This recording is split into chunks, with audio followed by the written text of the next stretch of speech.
শ্ৰদ্ধা ৰাইজ যোৱা 3টা বছৰত আমাৰ ৰাজ্যখনে অভূতপূৰ্ব উন্নয়নৰ পথ দেখিছে কোনেও কল্পনা কৰা নাছিল যে অসমৰ প্ৰতিখন জিলাতে এখনকৈ মেডিকেল কলেজ সম্ভৱ কোনেও কল্পনা কৰা নাছিল যে অসমৰ প্ৰতিখন জিলাতে এখনকৈ বিশ্ববিদ্যালয় সম্ভৱ কোনেও কল্পনা কৰা নাছিল যে মাজুলীৰ পৰা যোৰহাটলৈও দলং বনোৱা সম্ভৱ আৰু মাজুলীৰ পৰা একেলগে লখিমপুৰলৈও ব্ৰিজ বনোৱা সম্ভৱ কোনেও চিন্তা কৰা নাছিল যে একেটা বছৰতে খদিয়া ঢলাৰ দলঙৰ কামো সম্পূৰ্ণ হ'ব এটা বছৰতে বগী নদীৰ ওপৰতো দলং সম্পূৰ্ণ হ'ব কোনেও কল্পনা কৰা নাছিল যে আমাৰ ৰাজ্যখনে কাজিৰঙাৰ ওপৰত 32 কিলোমিটাৰৰ উৰণীয়া সেতু দেখিবলৈ পাব কোনেও কল্পনা কৰা নাছিল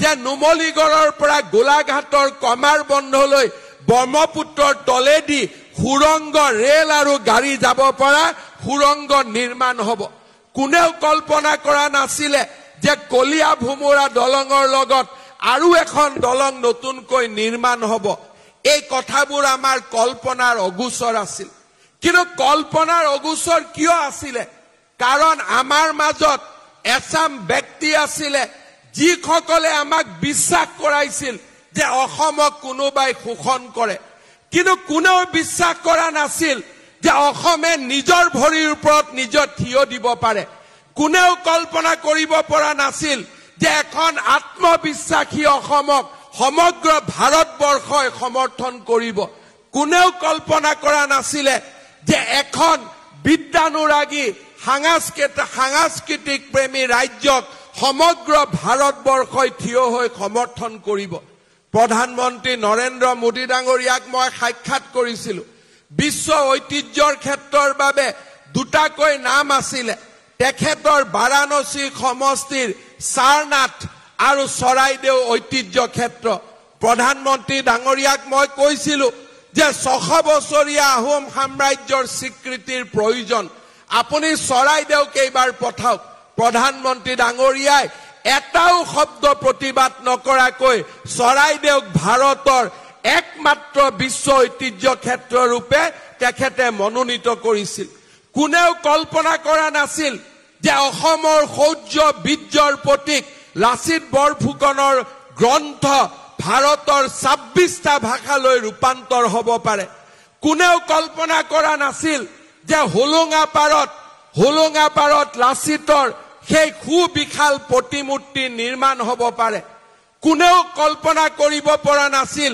যে এইখন চৰকাৰৰ দিনতে স্বৰ্গদেউ চাওলুং চুকাফাৰ নামতো বিশ্ববিদ্যালয়ৰ কল্পনা আৰম্ভ হ'ব পাৰে কনকলতা বৰুৱাৰ নামতো ৰাজ্যিক বিশ্ববিদ্যালয় স্থাপনৰ কল্পনা হ'ব পাৰে কেৱল মাত্ৰ 3টা বছৰৰ আন্দোলন বিবৰ্জিত পৰিৱেশে অসমক এক নতুন দিগন্তলৈ লৈ গ'ল আজি মাত্ৰ 3টা বছৰৰ শান্তিয়ে আমাৰ ৰাজ্যখনক এক নতুন বিকাশৰ যজ্ঞলৈ লৈ গ'ল এই 3টা বছৰৰ শান্তি এই 3টা বছৰৰ আন্দোলন বিবৰ্জিত পৰিৱেশ এই 3টা বছৰৰ অসমখনক যদি আমি 30 বছৰলৈ আগুৱাই লৈ যাওঁ মোৰ অসমখনেই ভাৰতৰ সৰ্বশ্ৰেষ্ঠ ৰাজ্যত পৰিণত হ'ব তাক মই বিশ্বাস কৰোঁ কিন্তু মোৰ মনত বিশ্বাস আছিল যে এই অসমখন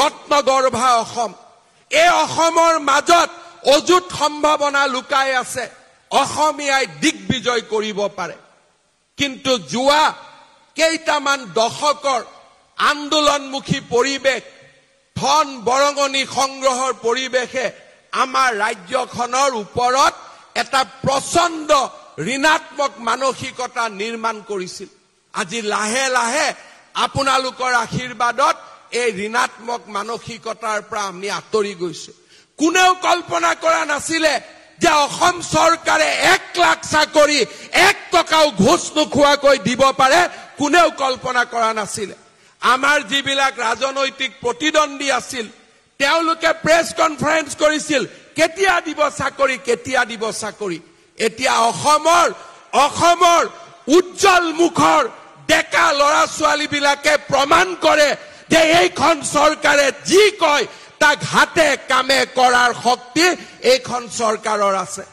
কোনেও কল্পনা কৰা নাছিলে যে মাইক্ৰ ফাইনেন্সৰ লোন এইখন চৰকাৰে ৰেহাই দিব পাৰে।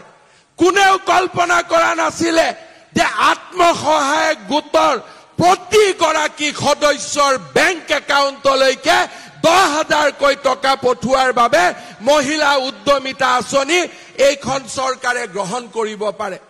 কোনেও কল্পনা কৰা নাছিলে যে এইখন চৰকাৰে অৰুণোদয়ৰ দৰে কল্যাণমুখী আঁচনি গ্ৰহণ কৰিব পাৰে, যি আঁচনি এতিয়া কৰ্ণাটকৰ কংগ্ৰেছ চৰকাৰ, ভাৰতীয় জনতা পাৰ্টিৰ মধ্যপ্ৰদেশ ছত্তীশগড় চৰকাৰলৈকে তাৰ সুবাস বিয়পি পৰিছে। শ্ৰদ্ধাৰ ৰাইজ, মই বিশ্বাস কৰো মহাবাহু ব্ৰহ্মপুত্ৰৰ দৰে অটল শক্তি অসমীয়াৰ হৃদয়ত লুকাই আছে। অসমীয়াৰ পৰিচয় ধৰ্ণা বন্ধ পিকেটিং নাছিল।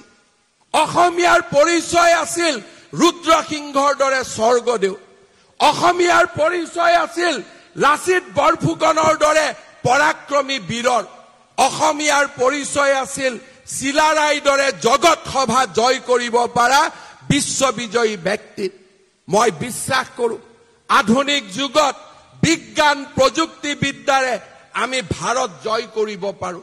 এক আন্দোলন বিবৰ্জিত পৰিৱেশেৰে মোৰ জননী জন্মভূমিক মই স্বৰ্গলৈ ৰূপান্তৰ কৰিব পাৰো। এইখন অসমৰ সেই শক্তি লুকাই আছে। আজি স্বৰ্গদেউ ৰুদ্ৰসিংহৰ শাসনকালৰ পিছত পুনৰ এবাৰ আমি এই ৰংপুৰত ৰংঘৰত সমবেত হৈছো। ৰংঘৰৰ সন্মুখৰ পথাৰখন ৰূপহী পথাৰ। ইয়াৰ মাজেৰে বৈ যোৱা সৰু জুৰিৰ নাম আছিল ৰূপহী নৈ। ইয়াক ৰূপহী জান বুলিও কোৱা হয়। স্বৰ্গদেউসকলে এই ৰূপহী জানেৰে দিখৰ পৰা নাৱেৰে উজাই আহি বৰদুৱাৰেদি নগৰ সোমাইছিল। ৰূপহী পথাৰৰ দক্ষিণলৈ বিস্তীৰ্ণ এলেকা সামৰি হৈছিল জেৰেঙা পথাৰ। ৰংপুৰত ৰাজধানী থকাৰ সময়তে স্বৰ্গদেউ ৰুদ্ৰসিংহৰ দিনৰ পৰা ৰূপহী পথাৰত হাতী যুঁজ, মহ যুঁজ, কুকুৰা যুঁজ আদি নানান খেল ধেমালি হৈ আহিছিল। ৰূপহী জানৰ দুইফালে বহু সংখ্যক চৰাই চোং আছিল। তাতে পোহমনা খেন চৰাইৰ লগত বনৰীয়া কনুৱাৰে যুঁজ লগোৱা হৈছিল। মই বিশ্বাস কৰো এনে এক ঐতিহ্যমণ্ডিত ৰংপুৰৰ আধুনিক যুগৰ লগত সংমিশ্ৰণ কৰাই এক সৌন্দৰ্য বৰ্ধন আৰু পৰ্যটকৰ আকৰ্ষণৰ কেন্দ্ৰ কৰি গঢ়ি তোলাৰ প্ৰয়োজনীয়তা আছিল। এই বিষয়ে শিৱসাগৰ ভ্ৰমণলৈ আহোঁতে ৰংঘৰ ভ্ৰমণ কৰি আমি এই প্ৰকল্পটোৰ এক প্ৰাৰম্ভিক ৰূপৰেখা প্ৰস্তুত কৰিছিলো। শিৱসাগৰৰ সন্মানীয় জ্যেষ্ঠ নাগৰিকসকল আৰু শিৱসাগৰৰ নিৰ্বাচিত প্ৰতিনিধিসকলৰ পৰামৰ্শৰে এই ৰংঘৰ প্ৰকল্পটোক আজি এক নতুন ৰূপ দিয়া হৈছে। আজি আমাৰ বাবে আনন্দৰ কথা যে কম সময়ৰ ভিতৰতে প্ৰধানমন্ত্ৰী নৰেন্দ্ৰ মোদী ডাঙৰীয়াই ইয়াক আধাৰশিলা স্থাপন কৰাৰ অতি কম সময়ৰ ভিতৰতে আমি ৰংঘৰৰ প্ৰকল্পক ভূমিলৈকে আনিব বা ধৰাতললৈ আনিবলৈ সক্ষম হৈছো। মই বিশ্বাস কৰো এই 140 কোটি টকাৰ প্ৰকল্প আমি 2026 চনৰ আগতে সম্পূৰ্ণ কৰি শিৱসাগৰৰ ৰাইজক আমি উপহাৰ দিম।